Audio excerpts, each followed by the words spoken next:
We'll talk about that. It's quite poor.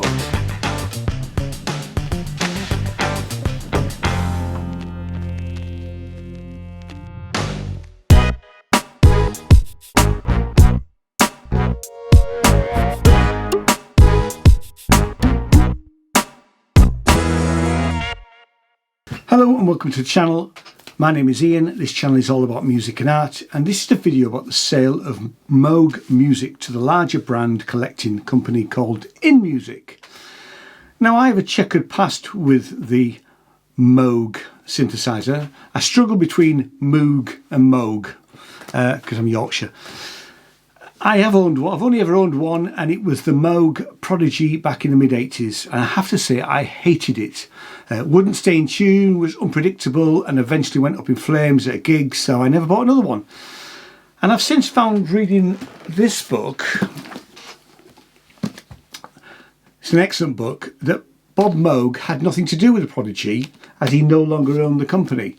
This is a really good read, although very frustrating, because I wanted Bob Moog to succeed and the company seemed to go from one crisis to another.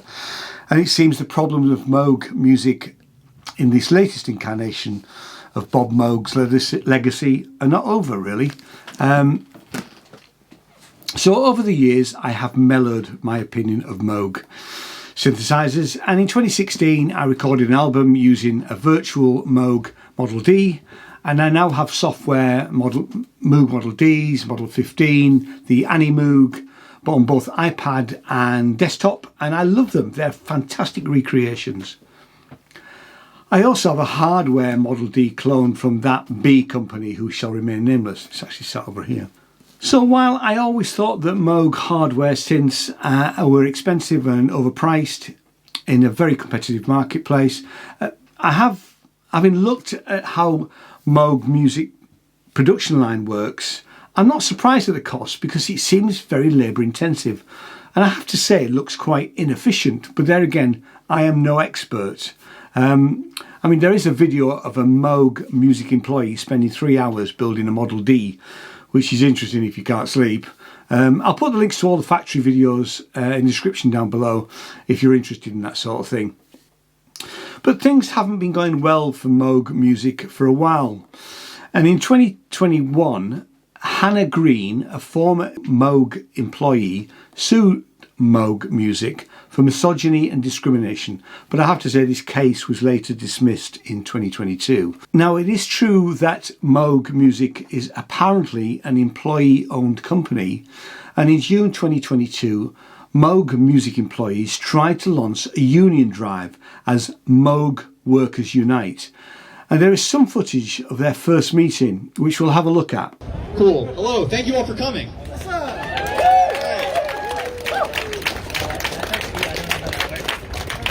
So, I work at Moog, and we want to have a union. Thank you all for sticking around after a long day's work, and thank you to the community members for coming out in support of this campaign. In the past, the struggle of the working class was finding a job in the first place. But more recently, the challenge has shifted to being able to find work that's suitable, sustainable, and supportive.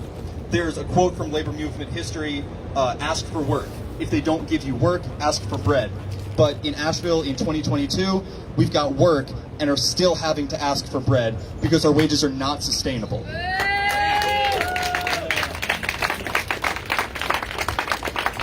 In the past, and possibly at the job that you have right now, you might have heard a boss or a coworker lecture you about how we should be glad to even have a job in the first place, and that we shouldn't complain about how we're being treated or what the condition of our wages are. Even when the bosses act nice and polite, all we have to do is look around carefully to see that what they really care about is their salaries and their personal profits. And that's not justifiable because we work hard. This organizing campaign isn't interested in disrupting production. We build high-quality products as the premier synthesizer brand in the world.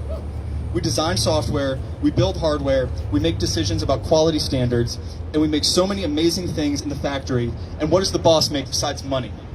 The workers do all the work, so what if we got organized? Damn right.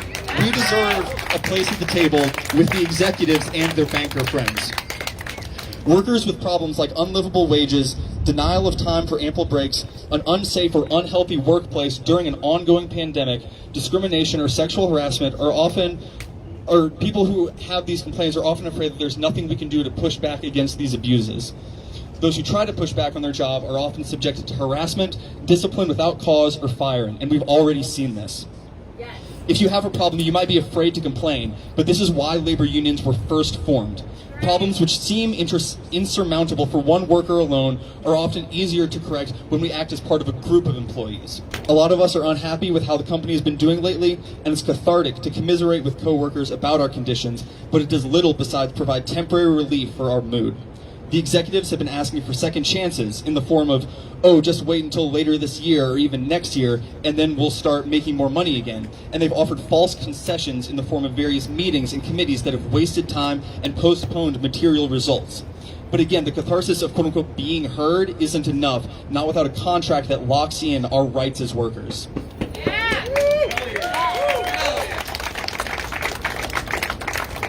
We've seen how these committees will duck the issue and redirect the conversation as soon as we ask for anything in writing.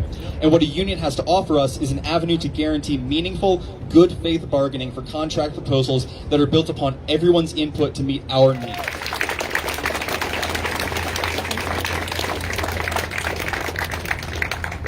Luke?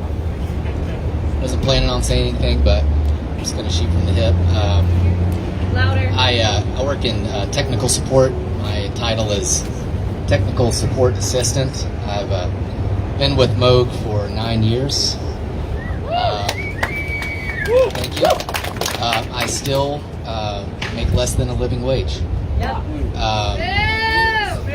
We got people here that build thousands of cents. If you call this place, if you email this place, chances are you're talking to me or one of a few other people. We're doing technical support. We're helping you repair your synth. We're saving you money from having to send the synth to us. We're selling you parts. We're helping you integrate it into Ableton or Logic or your setup at home in your studio. We're doing all of this 5 days a week, and still not many of us making a living wage, especially after all this time. So just wanted to give that little bit of context from my own personal experience, and I think this is a good start. I think let's just keep the conversation and the momentum going. I'm really happy to see this happening finally. Long overdue, and thank you so much for showing up.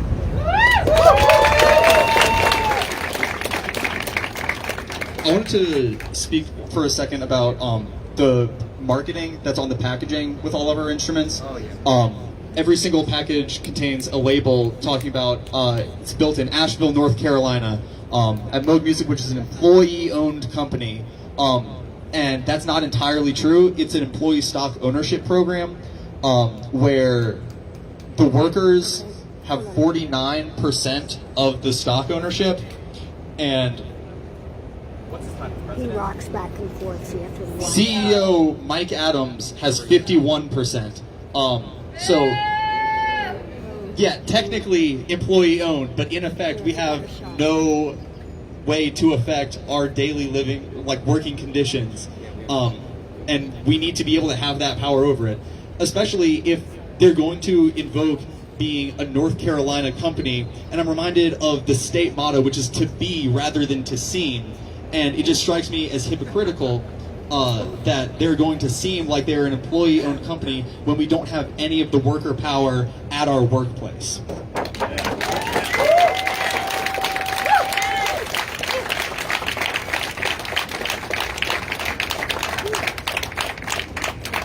So if anybody has bought a Moog instrument and has seen that marketing on our packaging, just know that you are being misled, you are being lied to by the company.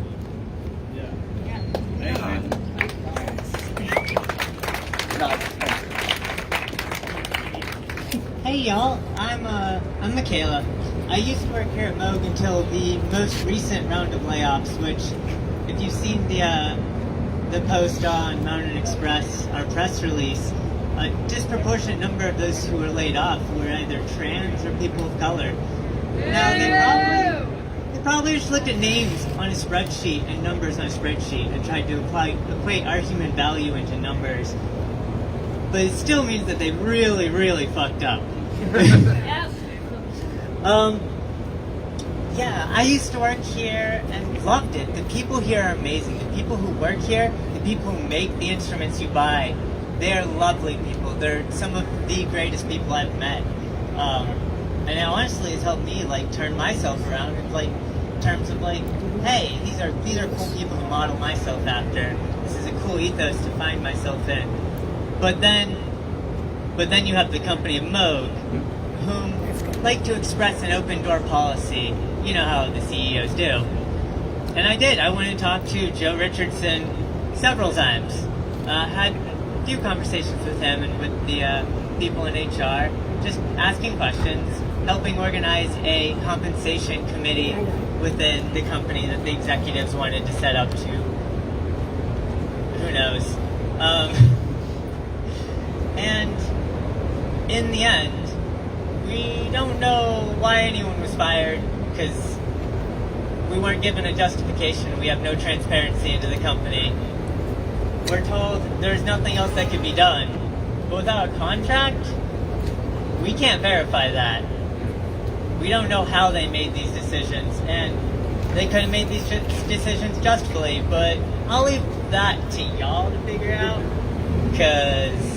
What happened to Siobhan?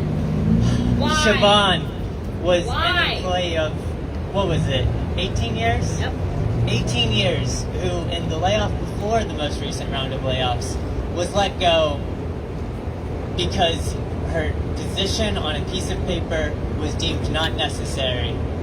Even though she poured her soul into this company, Bob Moog hired her. And She hired all of us. All of us. she was let She go. hired all of us. And she was let go without any warning. No one knew what would happen, and didn't even get to say goodbye to anyone that day. And us as workers, we walked out that day. We stood together next to those stairs. The reason we didn't see any immediate repercussions from that is because we stood there in solidarity with each other. right. That shows the power of labor, that they can't do this without us. And if we are all together, if they don't leave us divided, then they have to listen to us.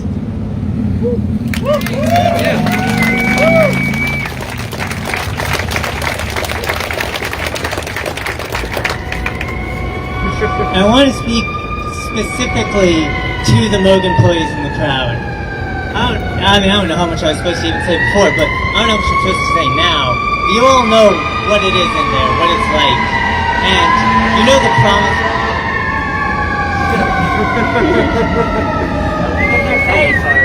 Your speech is on fire.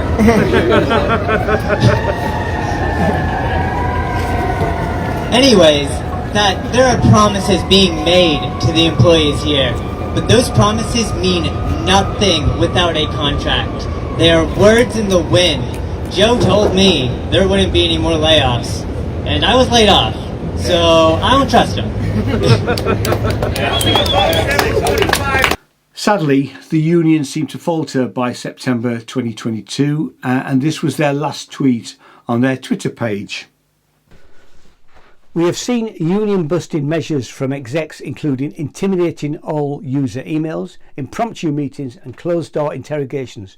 Our newly revised employee handbook prohibits the posting of flyers without administrative approval, yet organising continues.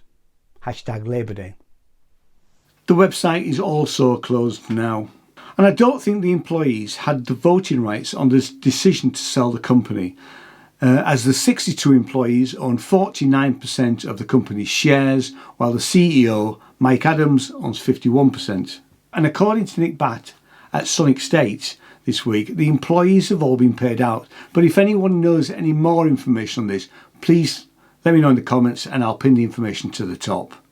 So, what do we know about inMusic who have bought Moog Music? Well, in 1992, future inMusic founder and CEO Jack O'Donnell was working at Stanton Magnetics, which was then the cartridge company, when he learned that the assets of Numark electronics were available to purchase. Numark was amongst the earliest DJ equipment manufacturers and responsible for innovations like the first DJ mixer with a built-in sampler. O'Donnell proposed to the Stanton management that they should acquire Numark's assets, but they chose not to. So O'Donnell decided to resign from his position at Stanton and purchase Numark himself. Under O'Donnell's management, Numark recovered and grew, and he found himself looking for new opportunities. And in 2001, O'Donnell acquired Alesis, a company that had established itself in the recording market with affordable effects and later the revolutionary ADAT digital tape recorder, as well as drum machines, synthesizers, etc, etc. And the following year he introduced Ion Audio, a brand which was focused on entry-level consumer electronics. I remember them doing some very, very cheap and nasty turntables. In 2005, O'Donnell purchased Akai Professional Music Instruments Division, which was a spin-off from the Akai Electronics musical instrument. And musical instrument designer Roger Lynn has said that immediately following the acquisition of Akai, Akai ceased all royalty payments owed to him and that O'Donnell sent him legal threats warning him away from attempting to collect further royalties. Unfortunately, in the late 90s, the Akai company had some problems and they were bought by the American company Numark. And unfortunately, the head of that company is a real bastard named Jack O'Donnell, who immediately stopped my royalties on this. And I tried to contact him, and he had a secretary give me lies that he was out of the country and couldn't be reached and things like that. And then he had his lawyers sent me threatening letters, when in fact he was the one who was stopping my payments. And it's basically lawyer bullshit where they try to intimidate you. And it worked. I basically didn't want that sort of energy in my life, so I just backed off. But that's Numark, Jack O'Donnell of Numark. So remember that every time you buy a Numark product. I think he actually bought Alesis as well in a fire sale, but I'm not sure. But if you look at the address of the companies, they're all the same, and then you can find out that way. But I know he's got Numark. So anyway, Jack, you're a bastard. So does Jack O'Donnell seem to be the right person to be in charge of Moog? Possibly not, but time will tell. The announcements from both Moog Music and inMusic are the usual corporate waffle saying nothing will change, everything looks rosy, but I'm not so sure. With the problems that current and recent Moog workforce have had with management, I wonder how long it will take before the Moog factory is closed and moved to the Far East. I really hope that that doesn't happen because Moog is an important and iconic brand. But let me know your thoughts in the comments down below. And if you want to learn more about the Bob Moog story, apart from the Albert Ginsty book, Switched On, there's the fantastic Analog Days by Pinch and Trocker. Both are excellent reads. So thanks so much for watching, and I'll see you next time. Cheers now. Bye-bye.